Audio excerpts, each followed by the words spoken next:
Imam Mahdi isn't just going to face one enemy. This video reveals the 10 organized groups already preparing to fight against him. Most Muslims know Imam Mahdi will come to establish justice, but almost no one knows who will actively work to stop him. And some of these enemies are already inside the Muslim community right now. Some of these groups you've heard of, but the way they connect to Islamic end times prophecy, that will completely change how you see world events. One of these enemies, you probably supported them without knowing. In this video, I'm showing you the enemies of Imam Mahdi in our current times, the groups who will oppose him when he appears. So hit subscribe, comment, like, and share this video so it can reach more people. Number 1, Freemasons. One of the greatest enemies of Imam Mahdi will be powerful secret societies that operate behind the scenes of politics, finance, and global influence. Groups like the Freemasons are often described as elite networks built on secrecy, private lodges, and strong connections among powerful individuals. Their strength comes from controlling systems and keeping influence within a small circle. But the mission of Imam Mahdi will be the opposite. According to Islamic teachings, he will rise to restore justice, remove corruption, and break systems that oppress people. His leadership will expose hidden manipulation and return authority to fairness and truth. For secret networks that benefit from secrecy and control, this becomes a direct threat. When justice spreads and corruption is dismantled, their power and influence collapse. That is why such groups would naturally stand as enemies against Imam Mahdi and the system of justice he brings. Number 2, Zionists. Have you ever wondered why many Muslims believe Zionist political forces could become major opponents of Imam Mahdi? The reason is connected to a deep conflict between modern political control over Jerusalem and Islamic prophecies about the end times. The modern Zionist movement began in 1897 with the goal of establishing a Jewish homeland in Palestine, which at that time was part of the Ottoman Empire. In 1948, the State of Israel was created, and during that period, around 750,000 Palestinians were displaced from their homes. Today, Israel controls Jerusalem, including areas that are extremely important to Muslims, especially the land around Al-Aqsa Mosque. The conflict over this land continues today, and the suffering in places like Gaza shows how intense and painful the situation has become. So, where does Imam Mahdi come into this story? Many authentic hadith about the end times mention that major events will take place around Jerusalem. The Prophet Muhammad, peace be upon him, described a time when justice will be restored and the land will return to peace. Because of this, some Muslims believe that the political systems built around controlling Jerusalem could strongly oppose Imam Mahdi when he appears. And that is why this region is often mentioned when discussing the enemies he may face. Number 3, Western powers. Another group many Muslims believe could become opponents of Imam Mahdi are powerful Western governments that have been involved in conflicts across Muslim lands for a long time. In modern history, there have been many wars in Muslim countries. The invasion of Iraq in 2003 caused massive destruction and instability. Earlier, the war in Afghanistan in 2001 began after the attacks of September 11. In 2011, NATO intervention in Libya led to the collapse of the government and years of chaos. In Syria, foreign powers also became involved in a complex and devastating civil war. Conflicts between European powers and Muslim lands are not new. The Crusades beginning in 1096 were early examples of wars fought over control of Jerusalem. Later, during the colonial period, many Muslim regions were ruled by European empires. Because of this long history, some Muslims believe that powerful global governments could resist any future Islamic leadership that tries to unite the Muslim world. There are also hadith that describe major battles near the end of time between Muslims and Romans. The Prophet, peace be upon him, said, "You will make peace with the Romans, then you and they will fight a common enemy." Sunan Abu Dawud 4292. Many scholars interpret Romans as the dominant powers of that time. For this reason, some Muslims believe that when Imam Mahdi appears and justice begins to spread, powerful global states could stand against him. Number 4, hypocrites. The most dangerous enemies Mahdi will face aren't outside the Muslim community. They're inside it, pretending to be believers. Hypocrites look Muslim, pray Muslim, quote Quran, but secretly work against Islam from within. The Quran mentions them more than open disbelievers. Why? You can see enemies coming. Hypocrites stab you in the back after gaining your trust. The Prophet Muhammad gave clear signs. When they speak, they lie. When they promise, they break it. When trusted, they betray. When arguing, no limits. You know exactly who they are. The influencer posting club photos Saturday, Quran versus Sunday, saying don't judge while encouraging sin openly. The business owner with Islamic decor paying workers unfairly and making them skip Friday prayer. The politician quoting hadith in campaigns, then voting to fund Israel's weapons. Muslim rulers can sometimes become part of the problem as well. In 2020, governments of the UAE, Bahrain, Morocco, and Sudan signed normalization agreements with Israel while still presenting themselves as defenders of the Muslim world. For many Muslims, seeing leaders shake hands with a state that is involved in ongoing violence against Palestinians feels like a deep contradiction. When Mahdi emerges demanding real justice with zero corruption, these hypocrites spread the first rumors. Too extreme, dividing the Ummah. We need to be practical. Same excuses hypocrites used throughout history to justify betraying truth for comfort. Number 5, the Dajjal. Dajjal is one of the main enemies of Imam Mahdi, the ultimate enemy, the final boss of deception. Why? Because Imam Mahdi will destroy the system of oppression and deception that prepares the world for him. While powerful forces try to make the world ready to accept a false savior,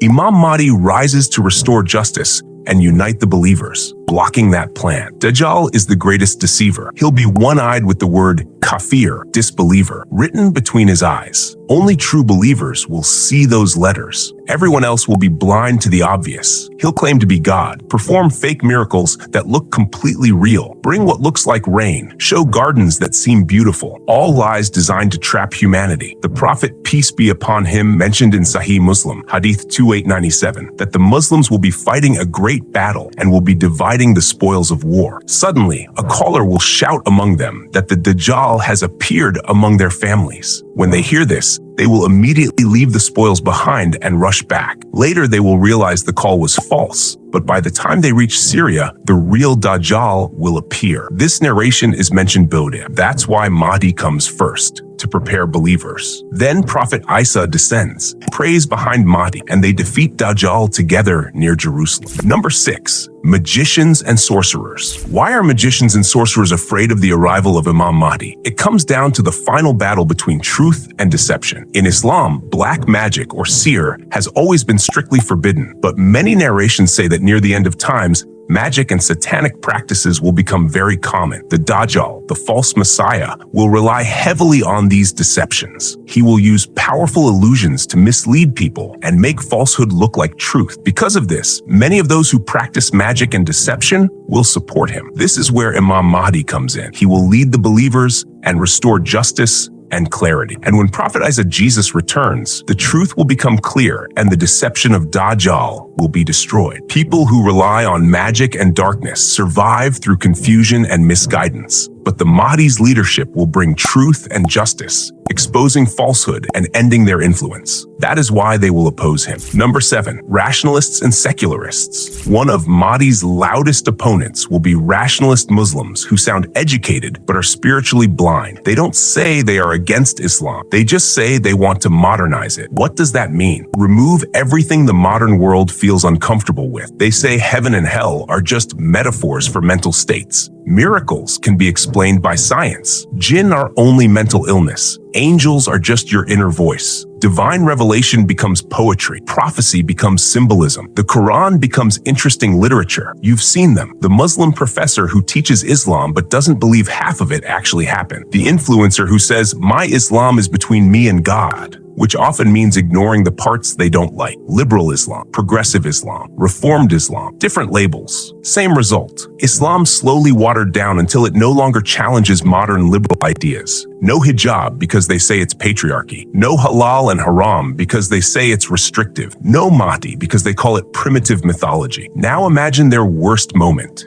Imam Mahdi appears and the prophecies begin to happen. Their whole worldview falls apart. Instead of accepting it, they oppose him and try to deny it, calling it mass hysteria, politics, or psychology. Anything except admitting the unseen world they rejected might actually be real. In that moment, their theories fail and reality proves them wrong. Number 8, false scholars and corrupt religious leaders. When Mahdi calls people to authentic Islam, the loudest religious opposition will come from scholars who've been selling fatwas to governments for decades. They have degrees from prestigious universities, massive followings, impressive titles, but they issue Islamic rulings based on politics, not revelation. You can identify them instantly. The Saudi scholar who declared music halal right when Saudi Arabia started hosting concerts. The Egyptian scholar who said interest loans are fine for necessity when the government needed people borrowing. The scholar who says protesting dictators is haram, but defending against invaders is also haram. They use complicated Islamic terminology to confuse people, find obscure opinions from 800 years ago to justify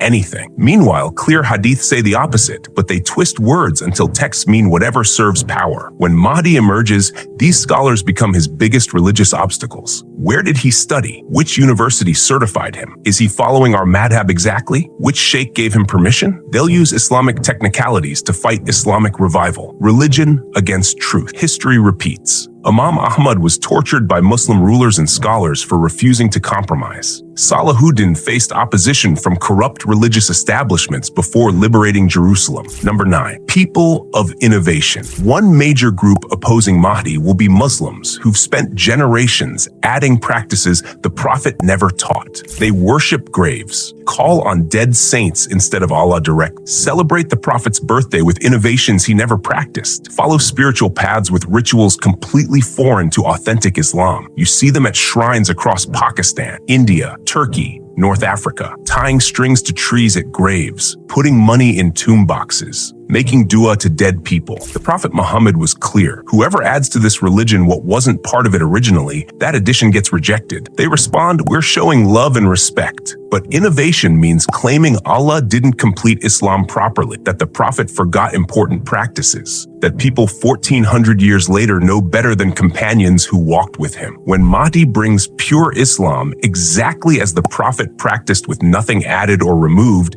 these groups see it as an attack, destroying our culture, too strict, causing division. They've confused culture with religion for so long they can't separate them anymore. Truth doesn't bend to culture. Culture must bend to truth, and Mahdi won't compromise on that. Number 10. Shaitan's overarching system. The final truth about all these enemies is they're not separate random groups. They're all part of one coordinated system working against Islamic revival. Dajjal with supernatural deception, magicians with jinn, rationalists with academic arguments, Zionists with political power, Freemasons with secret networks, hypocrites with internal betrayal, false scholars with twisted fatwas, Western militaries with invasions, different enemies, different methods, same goal, stop Islam from rising. They don't need meetings where everyone coordinates together. They just all work toward preventing Islamic revival from reaching full strength. One attacks through magic, another through philosophy, another through military force, another through religious confusion, another through financial control. Different tools, same target. It's like a body's immune system attacking medicine. Islam is the cure for humanity's disease. Every part of Shaitan's system activates automatically to reject that cure. But here's the beauty. When Allah decides to send Imam Mahdi, nothing stops it. Not magic, not money, not armies, not propaganda, nothing. The Prophet Muhammad said Mahdi will fill the earth with justice. Not maybe, not if conditions are perfect, guaranteed, written, decided. All these enemies combined can't prevent what Allah has already promised. All these enemies, different methods, different locations, different levels of power, but they all have one thing in common. They're fighting against Allah's promise. And Allah's promises don't fail. The Prophet Muhammad, peace be upon him, said, Imam Mahdi will fill the earth with justice. Not maybe, not if conditions are right, guaranteed. So here's what you need to understand. Your job isn't to obsess over these enemies. Your job is to prepare yourself. If you want to know the full story of Imam Mahdi, who he is, where he will appear, who will support him, and most importantly, why some people will reject him, then watch this video where I explain everything in detail. Subscribe for more content on Islamic eschatology. Drop a comment with your thoughts and share this with every Muslim who needs to see it.